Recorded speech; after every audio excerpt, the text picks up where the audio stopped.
గాలి అగ్గిపెట్టెతోటి ఏం చేయొచ్చునోలా? అగ్గో అగ్గిపెట్టె ఓడిసిందంటే అవతల వాడేసుడేనాయ్. దాంతోటి ఏం చేస్తారు ఇంతకన్నా అని గరానికి రాకుండ్రి.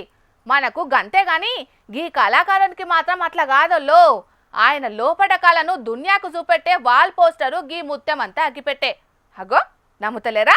కావాలంటే మీరే చూడండి. ముత్యమంతా అగ్గిపెట్టెతోటి ఏం చేయొచ్చునంటే దున్యానంతా బుగ్గిపాలు చేయొచ్చునని ట్రంపాసంటోళ్ళు చెప్తుండొచ్చు.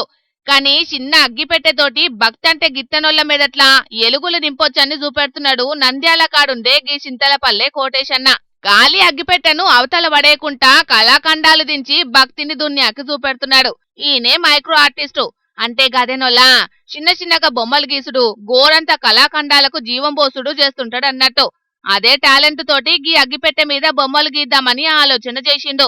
అది కూడా ఉత్త బొమ్మలు కాదల్లో, రాముని చరిత్ర చెప్పే రామాయణాన్ని దింపుదామని కూస్తున్నాడు. సీతారాములు భూమి మీద అడుగుపెట్టిన కాన్నుంచి రావణాసుని కథం పట్టించేదాకా పొల్లు పోకుండా చూపెట్టిండు. దశరథ మహారాజు ఏలువడి కాన్నుంచి సీతమ్మ తల్లి అగ్ని పరీక్షకు పోయేదాకా రామాయణంలోన్న పెద్ద కార్యాలను 3 గంటలల్లా అగ్గిపెట్టె మీద గీసి భక్తజనాలు పరేషాన్ అయ్యేటట్టు చేసిండు.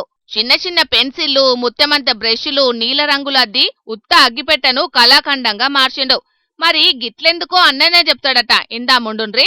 నేను రామాయణం అంటే చాలా ఇష్టం. ఎన్నిసార్లు విన్నా, అది ఎన్నిసార్లు బొమ్మలు ఇస్తున్నా దాన్ని తీరదు. ప్రతి శ్రీరామనవమికి నేను బొమ్మలు ఇస్తున్నాను. ఈసారి వినూత్నంగా అగ్గిపెట్టె మీద వేశాను. అందరికీ ఆ రామయ్య తండ్రి ఆశీస్సులు ఉండాలని.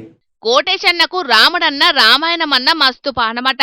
దున్యాకు ధర్మం నేర్పిన ధర్మాత్ముని కథను ఇచ్చంత్రంగా చూపియాలని గీ ఉపాయం చేసిండట. చిన్న చిన్న పెన్సిళ్లను బ్రష్లను చేత పట్టుకునుడంటేనే పరేషాన్ ఉంటది. అసంటిది వాటితోటి ఇంత గొప్ప చిత్రం గీసుడంటే మస్తు గ్రేటే కదా. రాముని పండుగ నాడు ఇసొంటి కళాఖండాలను చూసుడు భాగ్యమని అంటున్నారు కోటేశన్న కళను చూసిన భక్తజనాలు.